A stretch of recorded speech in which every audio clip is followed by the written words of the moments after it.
जय हिंद मेरे प्यारे दोस्तों। आज के इस वीडियो सेशन में मैं आपके बीच शुक्राणु निर्माण अर्थात शुक्राणु जनन के क्रिया को लेकर आया हूं।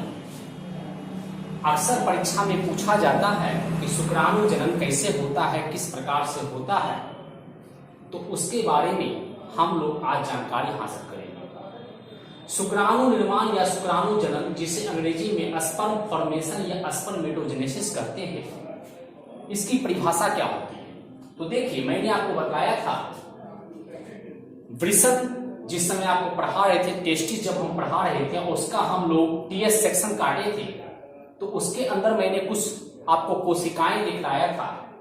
शुक्राणु जनन नलिका, जिसको सेमनीफेरस ट्यूबुल्स कहते हैं, उस सेमनीफेरस ट्यूबुल्स के टीएस सेक्शन में हम लोग जर्म सेल और सर्टोरी सेल के बारे में हम लोग पढ़े हैं। वह डायग्राम हम लोग के दिमाग में होगा। अन्यथा अगर आपको कहीं प्रॉब्लम है तो मेरे पिछले वीडियो जो मैंने आपको बताया है स्पर्मियोजेनेसिस, सर्टोरी सेल और जर्म सेल के बारे में जानकारी मिल जाएगी। देखिए, मैंने परिचय में लिखा है, पुरुषों में वृषण के शुक्र जनन नलिकाओं में जनन उपकला जर्मिनल एपिथेलियम कोशिकाओं में शुक्राणु नामक अगुणित युग्मक कोशिका के निर्माण को शुक्राणु जनन कहते हैं।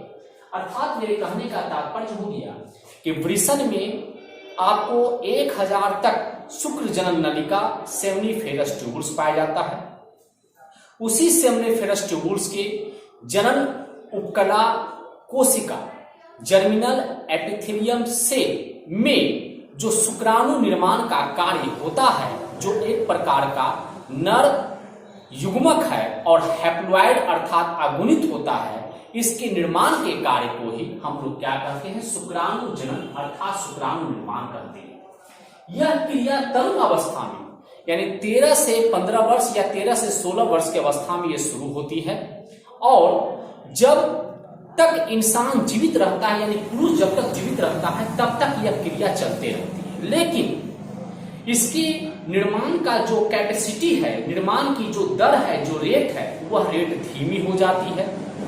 साथ ही साथ जो शुक्राणु बन रहे हैं उनकी संख्या कम होती है।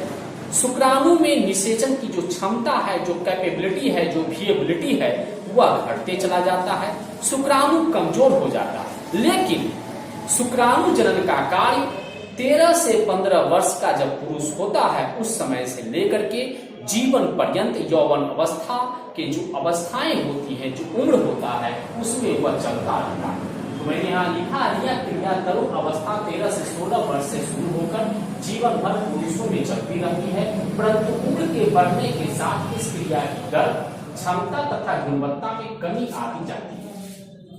अब शुक्राणु जनन की अवस्थाओं को हम लोग देखें, फेजेज ऑफ स्पर्मेटोजेनेसिस, तो किस प्रकार से इसका अवस्था चलता है। तो जनरली आपके बुक्स में लिखा हुआ मिलता है कि इसकी 3 अवस्थाएं होती हैं। 3 अवस्थाओं में multiplicative phase, growth phase, maturation phase अर्थात गुणन प्रावस्था, वृद्धि प्रावस्था और परिपक्वन प्रावस्था के बारे में जानकारी दी गई है। लेकिन इसके अलावा भी एक चौथी अवस्था होती है, जिसको डिफरेंशिएशन फेज अर्थात विभेदन प्रावस्था, या इसको स्पर्मियोजेनेसिस अर्थात शुक्र कायांतरण की अवस्था कहते हैं। वह भी इसमें शामिल करना हमारे लिए श्रेयस्कर होगा, क्योंकि इन तीनों अवस्थाओं में, जिसे गुणन प्रावस्था, वृद्धि प्रावस्था और परिपक्वन प्रावस्था, गुणन प्रावस्था यानी मल्टीप्लिकेटिव फेज, वृद्धि प्रावस्था यानी गुणन ग्रोथ फेज और परिपक्वन प्रावस्था अर्थात मैचुरेशन फेज में केवल जो कार्य होता है उसमें शुक्राणु का निर्माण होता है, लेकिन वो शुक्राणु अपने वास्तविक आकार में नहीं आ पाता। शुक्राणु का आकार कैसा होता है? एक परिपक्व शुक्राणु का आकार आपके धागे लगे हुए बैलून के आकार का अर्थात भेड़ शिशु के आकार का होता है। लेकिन इन तीनों अवस्थाओं का पूरा होने के बाद जो हमें शुक्राणु मिलता है, वो शुक्राणु जो है अपने वास्तविक आकार में नहीं आ पाता है, वह जो है गोलाकार रूप में रहता है। और यह क्रिया कहाँ होती है? यह स्पर्मेटोजेनिक यानी जर्म सेल में पूरी होती है, और इसके फलस्वरूप 4 शुक्राणु पूर्व अर्थात शुक्राणु, जिसको स्पर्मेटिड्स कहते हैं, उसका निर्माण होता है, वे बनते हैं। लेकिन विभेदन अर्थात डिफरेंशिएशन अर्थात शुक्र कायांतरण स्पर्मियोजेनेसिस प्रावस्था में गोल शुक्राणु स्पर्मेटिड्स गुब्बारे जैसे भेड़ शिशु टेडपोल लाइक की आकृति वाले शुक्राणु स्पर्म या स्पर्मेटोजोआ में बदल जाते हैं, जो सर्टोली सेल में पूरा होता है और पोषित होता है। यानी एक चौथी अवस्था होती है जिसको डिफरेंशिएशन या स्पर्मियोजेनेसिस फेज कहते हैं। यह अवस्था जो है आपका सर्टोली सेल में होता है, नर्स सेल में होता है, और इस नर्स सेल में ही वह शुक्राणुक अर्थात स्पर्मेटिड्स धागा लगा हुआ बैलून यानी भेद शिशु के आकार का स्पर्म बन जाता है, और इस क्रिया के लिए जो पोषण चाहिए वह पोषण उसको सर्टोली सेल प्रदान करती है, और यह कार्य भी जो है सर्टोली सेल में ही होता है, क्योंकि वहां पर इनहिबिन और एबीपी हार्मोन रिलीज होते हैं। एबीपी हार्मोन उसको बांध कर रखता है, जिसको एंड्रोजन बाइंडिंग प्रोटीन कहते हैं। वह शुक्राणु को अपने अंदर बांध कर रखता है और पोषण देता है, बदलने का, उसको आकार में चेंज करने का अवसर प्रदान करता है। और इनहिबिन जो है जब वो आकृति बदल जाती है और शुक्राणु में अर्थात स्पर्मेटिड्स जो है स्पर्म में बदल जाता है, तो उसे अलग करने का काम इनहिबिन करता है। ये काम अब देखिए मैंने ये करके सारी अवस्थाओं को यहाँ दिखाया है। गुणन प्रावस्था, मल्टीप्लिकेशन फेज, वृषण के शुक्र जनन नलिकाओं की घनाकार जन्निक एपिथेलियम कोशिकाएं जिसे प्रीमार्डियल जर्म सेल कहते हैं, उसमें ये बदल जाता है, जिनमें बार बार समसूत्री विभाजन होता है, जिससे लगभग 12 μm व्यास वाले द्विगुणित लघु शुक्राणुजनक कोशिकाओं डिप्लॉयड स्पर्मेटोगोनिया का निर्माण होता है। ये टाइप ए एवं टाइप बी प्रकार के होते हैं। टाइप ए प्रकार का डिप्लॉयड स्पर्मेटोगोनिया स्तंभ या मातृ शुक्राणुजनक कोशिका के जैसा कार्य करता है। यह आवश्यकता होने पर द्वितीय प्रकार के स्पर्मेटोगोनिया को उत्पन्न करने का काम करता है। ये सब जो मैंने लिखा है, ये जब मैं अगला बार आरेखन करूंगा ना आपको फ्लो चार्ट के माध्यम से, तो उसमें मैं स्टेप बाय स्टेप ये सारी चीजों को समझाऊंगा। अब देखिए 2 नंबर में वृद्धि प्रावस्था, ग्रोथ फेज। टाइप बी प्रकार का स्पर्मेटोगोनिया प्रजनक कोशिकाओं जेनरेटिव सेल के जैसा कार्य करता है। यह अपने अंदर मौजूद पोषक तत्वों का उपभोग करके स्पर्मेटोसाइटोसिस के तहत वृद्धि स्वरूप बड़े आकार के प्राथमिक शुक्राणु कोशिका प्राइमरी स्पर्मेटोसाइट का निर्माण करता है। अब इसके आगे हम लोग तीसरा फेज पढ़ेंगे, जिसको कि हम लोग कहते हैं परिपक्वन प्रावस्था।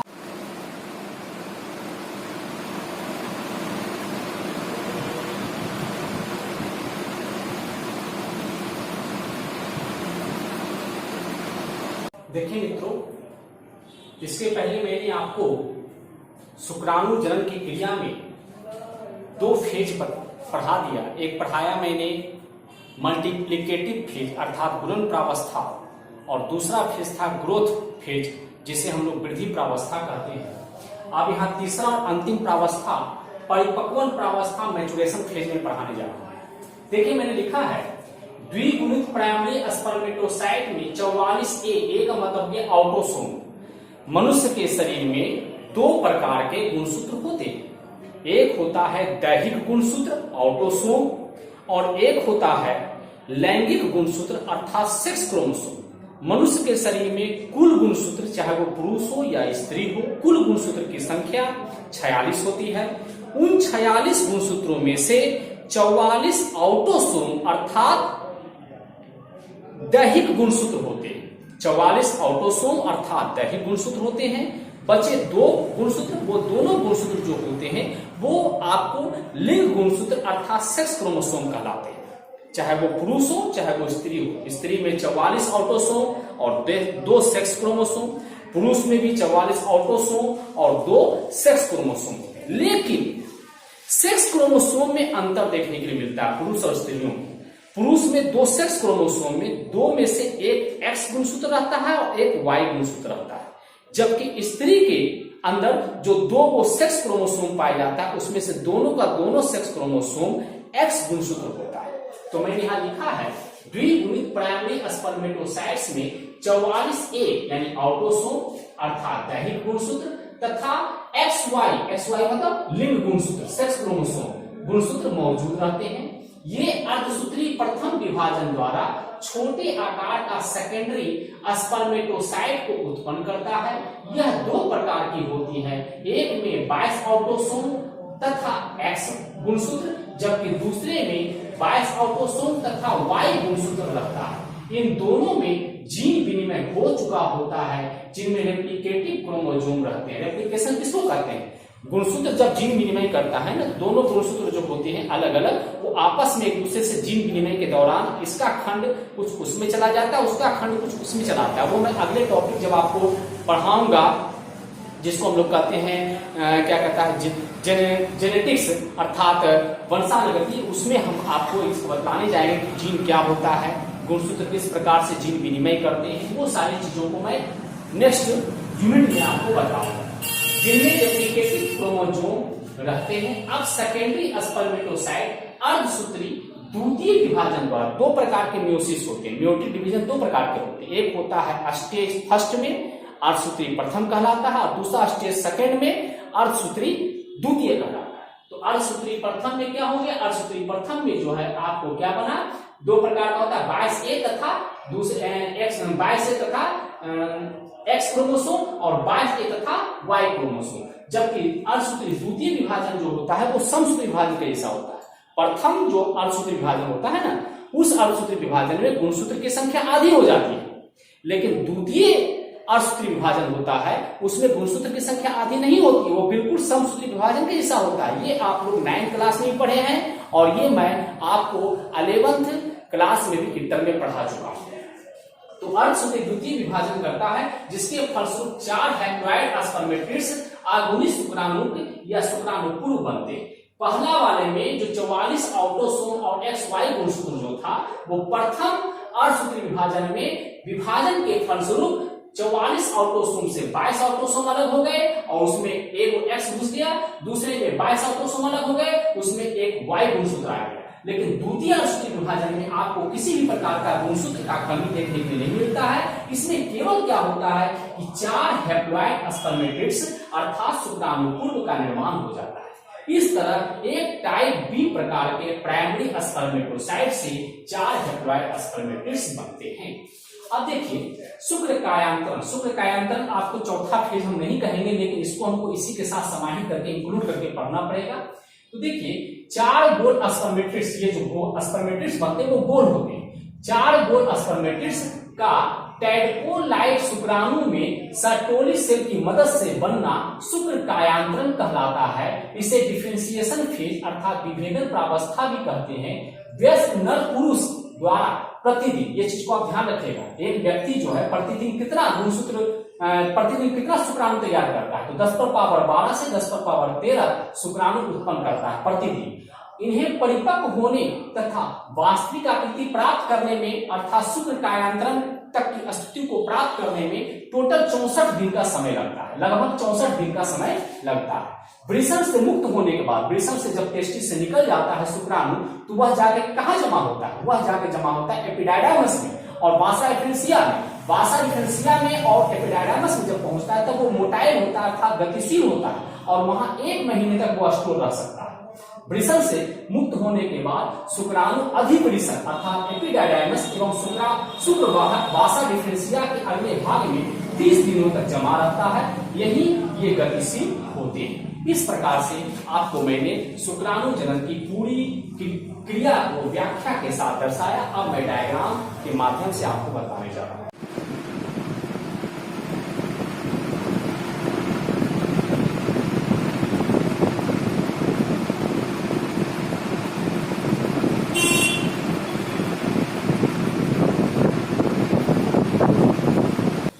देखिए मित्रों, अगर आप इस डायग्राम को बिल्कुल अच्छी तरह समझ गए, तो इसके पहले मैंने जितनी चीजों को लिखाया है वह सारी चीजें अधिकांशतः आप अपने खुद से इस डायग्राम के माध्यम से लिख सकते हैं। देखिए यहां लाल लाल जो दिखलाया गया है, ये लाल लाल रंग से, ये थोड़ा सा आपको पिक्चर जो है वहां बहुत लाइटली बहुत हल्का आ रहा होगा, इसको आप बढ़िया से समझ लीजिए। देखिए यहां मैंने लिखा है turn, TURN turn, TURN turn. यहां मैंने लिखा है माइटोसिस, MITOSIS, माइटोसिस। माइटोसिस मतलब समसूत्री विभाजन। यहां भी मैंने माइटोसिस ही लिखा है, MITOSIS, माइटोसिस मतलब समसूत्री विभाजन। यहां है 2N यानी द्विगुणित डिप्लॉयड जिसको बोलते हैं, यहां भी 2N है, द्विगुणित डिप्लॉयड जिसको बोलते हैं, DIPLOID। यहां पर भी 2N लिखे हैं, इसको भी द्विगुणित बोलते हैं। यहाँ N है, यहाँ N है, यहाँ N है, यहाँ सब N है, यहाँ N है, यहाँ N है, यहाँ N है, ये N है, N है, N है, N है। N का मतलब हो गया, N का मतलब हो गया हैप्लॉइड, हैप्लॉइड गुणसूत्र, हैप्लॉइड क्रोमोसोम। N का मतलब क्या हो गया? हैप्लॉइड क्रोमोसोम, जिसको बोलते हैं अगुणित गुणसूत्र। अगर मनुष्य के परिप्रेक्ष्य में देखा जाए तो इसका मतलब N का मतलब हो गया मनुष्य में 23 गुणसूत्र हम कहना चाहते हैं, और 2N का मतलब हो गया diploid, DIPLOID, diploid chromosome, chromosome जिसको हम लोग बोलते हैं द्विगुणित गुणसूत्र। इसका तात्पर्य हो गया 46 क्रोमोसोम। और माइटोसिस जो मैंने लिखा है MITOSIS, माइटोसिस मतलब हो गया समसूत्री विभाजन, यानी जब विभाजन के कार्य में गुणसूत्र की संख्या ज्यों की त्यों रहे, गुणसूत्र की संख्या में कोई कमी, कोई बढ़ोतरी नहीं हो, उसको कहते हैं समसूत्री विभाजन। और मियोसिस जो होता है, मियोसिस का मतलब हो गया अर्धसूत्री विभाजन। ये जो अर्धसूत्री विभाजन होता है ना, इसको हम स्टेप फर्स्ट में और स्टेप सेकंड में बांटते हैं। स्टेप फर्स्ट में क्या होता है, गुणसूत्र की संख्या आधी हो जाती है, और स्टेप सेकंड में क्या होता है, जो आधी गुणसूत्र है वह सेकंड में ज्यों की त्यों बनी रहती है, यानी उसमें कोई अंतर नहीं होता है। यानी कह सकते हैं कि मियोसिस फर्स्ट जो है उसमें गुणसूत्र की संख्या आधी हो जाती है, और मियोसिस सेकंड जो है वह बिल्कुल माइटोसिस के समान होता है, क्योंकि इसमें गुणसूत्र की संख्या में कोई परिवर्तन नहीं होता है। अगर मान लीजिए कोई कोशिका है, कोई कोशिका है, इस कोशिका में 46 गुणसूत्र है, तो जब ये अर्धसूत्री प्रथम करेगा, मियोसिस फर्स्ट होगा, मियोसिस फर्स्ट होगा, तो मियोसिस फर्स्ट होने की वजह से इसमें गुणसूत्र की संख्या कितनी हो जाएगी, गुणसूत्र की संख्या 23 हो जाएगी। और जब मियोसिस सेकंड होगा, मियोसिस सेकंड होगा, तो 23 का गुणसूत्र का 23 ही रह जाएगा, इसमें कोई अंतर नहीं देखने के मिलेगा। अब देखिए यहां पर फिर से मैं आपको बताने जा रहा हूं, ये जो नली है, ये नली मैंने कहां से लिया है, वृषण से, टेस्टिस से, जिसको हम लोग बोलते हैं सेमिनिफेरस ट्यूब्स, अर्थात शुक्र जनन नलिका। शुक्र जनन नलिका में हमारे क्यूबॉइडल जर्मिनल एपिथेलियम सेल है, यानी क्यूबॉइडल जर्मिनल एपिथेलियम सेल का मतलब क्या, घन के आकार का जननिक उपकला कोशिका है। और ये जननिक उपकला कोशिका जो है वो बदल जाता है किसमें, प्रीमार्डियल जर्म सेल में। और प्रीमार्डियल जर्म सेल में माइटोसिस अर्थात समसूत्री विभाजन होता है, जिसकी वजह से ये डिप्लॉयड स्पर्मेटोगोनिया कहलाता है। और डिप्लॉयड स्पर्मेटोगोनिया में दो प्रकार के हमारे सेल बनते हैं, एक टाइप ए, एक टाइप बी। टाइप ए को मदर स्पर्मेटोगोनिया बोलते हैं, और टाइप बी को जेनेटिक स्पर्मेटोगोनिया बोलते हैं। टाइप बी का जो जेनेटिक स्पर्मेटोगोनिया है, यह भी विभाजन करता है, ये भी विभाजन करता है, लेकिन ये सारा का सारा जो है वो डिजेनरेट होते चला जाता है, और ये तभी काम आएगा जबकि ये नहीं रहेगा। तो ये ज्यादा सारा का सारा क्या होता है, डिजेनरेट हो जाता है। और जो टाइप बी प्रकार का आपका स्पर्मेटोगोनिया है, उसमें से ये भी जो है वो डिजेनरेट हो जाता है। ये कट टूट करके जब दो भाग में बढ़ता है, तो पहला वाला, ये वाला जो सेकेंड टाइप का जो प्रथम स्पर्मेटोगोनिया है, वह स्पर्मेटोगोनिया आपको प्राइमरी स्पर्मेटोसाइट्स में विकास करके, वृद्धि करके बदल जाता है। फिर इसमें मियोसिस सेकंड, मियोसिस फर्स्ट होता है, अर्धसूत्री प्रथम विभाजन होते हैं, और अर्धसूत्री प्रथम विभाजन में एक प्राइमरी स्पर्मेटोसाइट्स अर्धसूत्री विभाजन प्रथम के द्वारा दो भाग में टूट करके द्वितीयक स्पर्मेटोसाइट्स बनाता है, जिसमें गुणसूत्र की संख्या आधी हो जाती है। और फिर इसमें मियोसिस सेकंड हो जाता है, जिसकी वजह से आपको 4 स्पर्मेटोसाइट्स, स्पर्मेटिड्स का निर्माण होता है। और ये चारों स्पर्मेटिड्स यहां तक जो बनते हैं वो आपका स्पर्मेटोजेनेसिस जिसको हम लोग बोलते हैं, वह क्रिया अर्थात शुक्राणु जन्म की क्रिया आपको पूरी हो गई होती है। तो प्रथम में हम यहां तक दिखला रहे हैं, इसको कहते हैं मल्टीप्लिकेटिव फेज, यानी इसमें गुणन प्रावस्था हो रहा है। क्यों? क्योंकि स्पर्मेटोगोनिया की संख्या में बढ़ोतरी हो रही है, इसकी संख्या में वृद्धि हो रही है, इसलिए इसको गुणन प्रावस्था कहते हैं। इसमें से जो द्वितीय प्रकार का स्पर्मेटोगोनिया है, उसमें से एक स्पर्मेटोगोनिया जो है दूसरे अन्य स्पर्मेटोगोनिया को पोषण के लिए अपने में शामिल कर लेता है, अपने लिए इस्तेमाल कर लेता है, और इसके अंदर के जो पोषक पदार्थ होते हैं उसका इस्तेमाल करने से यह बदल करके विकास करके बदल जाता है प्राइमरी स्पर्मेटोसाइट्स में, जिसको हम लोग ग्रोथ फेज अर्थात वृद्धि प्रावस्था कहते हैं। और जब अर्धसूत्री प्रथम विभाजन होता है तो ये प्राथमिक स्पर्मेटोसाइट्स ही आपको 2 बार अर्धसूत्री विभाजन करता है, और करने के बाद इसमें मैच्योरेशन फेज के तहत यह आपके 4 स्पर्मेटिड्स में बदल जाते हैं, जिसमें गुणसूत्र की संख्या आधी हो जाती है, यानी अगुणित हो जाती है।